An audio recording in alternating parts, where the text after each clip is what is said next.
We are live. Welcome to our market update. My name is Vinnie. This guy is David. Appreciate you being here today. I am honored to be here. I was lucky enough I got to play chaperone all day at my kid's school for a field trip. Oh, They entrusted me. They said, "You're one of the most responsible parents we know." I said, "Well, thank you." So there we go. I don't know if that seems made up. You know, it's tough, but that's the way it goes sometimes. When you're famous and well trusted, and kids want to be around you because they like you. It's you'll see, Vinny. It's coming your way, my friend. You as a parent are going to find out in a couple years. Follow David on Instagram. His stuff is getting out there. So I want to get over to we'll get into the market right now. People have talked about how the market's doing. This is give you kind of perspective on the detached market in San Diego County.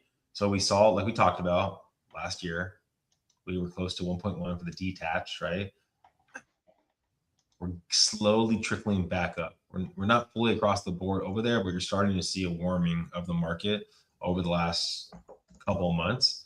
The attached market is kind of funky, but it's slowly picking back up also too.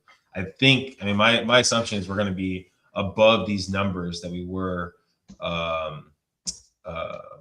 last year in July this year. So we're going to go, I would think, with rates going down above that right there. So just kind of food for thought on that. List of sold. I haven't even looked at this yet. Let's see what list of sold is. Let's look at the list of sold. The list of sold. So explain to us what that means out there, because a lot of people don't understand how crucial of a number list of sold is and how it actually affects your offers. So you're looking at 90, so during the summer, we were close to, a little under 98 for the condo, the attached market. Now we're getting closer to 99, 98.5 for the detached market, 98, boom, up to 99 last month right there. So you're starting to see people get what they're asking for, kind of close to it. Now, mind you, I look at what I'm sorry, but explain to somebody what that means. Like if it's 99%, if I'm making an offer for $1 million, so you're making an offer at $1 million, right? Or let's say whatever, $1 million, right? That you're basically offering at 990,000, right? So that's kind of the idea behind that list of sold. Now it's trickling back up. We're getting closer to that 100 again. We'll see when we get to in May, June, if we'll see even closer to that. But just be aware, the market is slowly picking back up. If this is your first time watching us, you also know too that we don't see any kind of market crash happening in the relative near future. So just know your numbers, know the information. It's going to help you out if you actually start looking out there. Everywhere in the media says a foreclosure crisis is coming. I don't know if we have to go over what we went over last time we were on here. Let's not do that. How many defaults, all that kind of stuff. But yeah, so things to go. Now let's talk about, this is a platform that we love to talk about, Mortgage Rate Daily. David, you want to take it away? Talk about rates? Yeah, this is a very credible site. The interest rates on this site are going to be better than most banks and most retail lenders who have higher rates. So what you see right here is going to be based off people that have very efficient run businesses where rates are better. Now, could you get better rates in this? Absolutely, 100%. But these rates here are a good baseline. And once again, these are not for banks or retail lenders, which is 70% of the mortgage industry is going to have higher rates in this. So unexpectedly, like if you've been watching us, the last time we did this, we did not know about what was going to happen over this last weekend. And on Thursday and Friday last week, you hit the lowest point on rates. The rates were down the lowest they've been in a while. A lot of loans I locked in on VA on Friday were at 5.125, APR 5.25. And now look at where you're at here today. So since the war started, the weird anomaly that was normally not what happens is on Monday, interest rates actually opened up worse. And the market is still not getting better. And typically in times like this, there's what's called a flight to safety, which means a lot of people go in, they start buying the 10-year treasury bonds, which typically forces mortgage rates down lower. And right now we're doing the complete opposite. So it's a weird thing. And Yes, nobody likes war. Nobody wants this. But the odd thing that's going on right now is interest rates should have been coming down much lower, and instead they've gone up, which means the market itself is not thinking that they have to run to a flight to safety, and they're thinking that things are going to be pretty stable and calm. I'm going to disagree with that. I don't want to get political on anything, with this, but the market is telling you that they're not really worried about it and they're all good with it. So let rates come up a little bit. So if you're in the process right now buying a house, your lender better be watching the market every day, because it looks like we're going to be getting some wild swings of rates jumping up and then a brief window where it comes down. Because if you look at all these red arrows right here, look what it up, up, up, up, up, up, up. Rates have all gone up. So interesting times ahead. And the old saying that you've heard Vinnie say numerous times, if you can't afford the payment, don't buy the house. And right now, mortgage rates are swinging quite a bit. So if you're but something to think about too, you don't lock the rate in. If this is your first time watching us, we brought this before. You don't lock in the rate in for the most part before you get under contract. So once you're actually under contract, right, that's when you're going to lock in the rate for the most part, right? So if you're dealing with an educated lender, right, today they might say, hey, you know what? Don't lock in the rate because I think the rates are going to get better in a week from now or 2 weeks from now, right? Like, so there is that idea. Now, the farther you go on, the smaller window you have where you actually have to lock in the rate. But if your lender feels like the rates are going to get better in the next week to 2 weeks, right, then maybe you hold off for a little bit of time.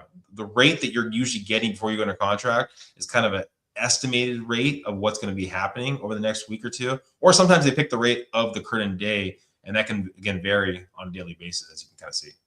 And there's a key point to mention here. Most lenders, when you call them, they're going to give you fake rates just so they sound good and look good. And I will tell you, because on Monday, when everything opened, there was a lender that was quoting a client of mine this current rate that they thought they could get them. And I looked at it and I'm like, wow, it is completely fake. It is the lender losing tons of money just to keep a client. Now, why do I mention this?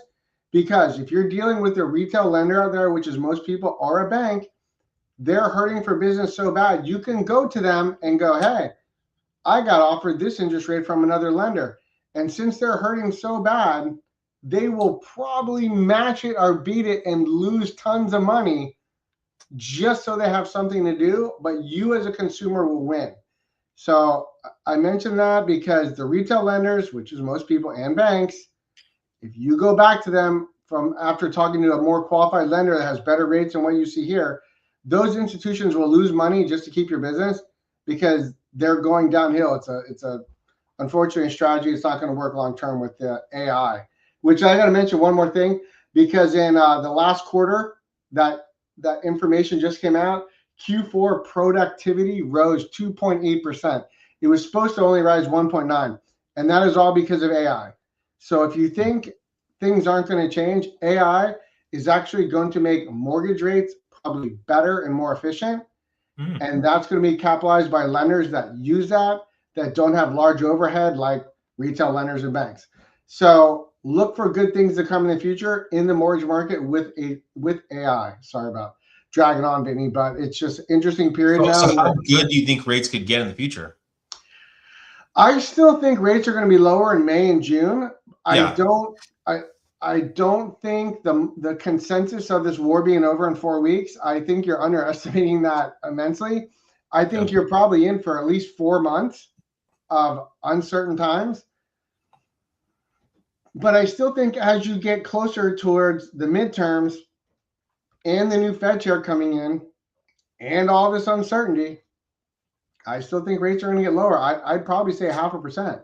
Yeah, I mean, so mind you, what he just said, 0.5%. So he's talking about maybe us getting closer to like 5%, not the 3%. No, things like that. No. So for VA and FHA, I think you'll definitely hit 5%, or if not, even maybe 4.875 in a couple months when things calm down. I think the normal 30-year fixed rate mortgage is probably as you get closer to the midterms and the middle of summer buying season. I will not be surprised if you're seeing 5.75 for 30-year fixed across the board are 5.875. Doesn't sound like much, but that's a big gap you have to bridge right there. For sure. I mean, I went to a new construction yesterday, and they were offering there a 4.99 interest rate. What was the cost though? What was the cost? What was the cost? No cost to the borrower, because they're trying to basically buy down the rate. I mean, but it's new construction, mind you. So new construction, you do have these caveats that actually happen where they're actually going to buy down the rate and they market it, blah blah. You want to talk to David, talk to your trusted lender first, get an idea of it, because there are programs out there, right, where these new construction they charge you for it. This one necessarily didn't, but there are ones out there, so you can always kind of weigh it out and give you guys insight. But anyways, try to get this short and sweet, under 10 minutes. We're a little past that, but thank you guys for watching. Please reach out with any sort of question you might have. There's our numbers. And for the record, new construction is a smoking deal. If you can get a great deal from a lender on new construction from the builder, take it. Yeah.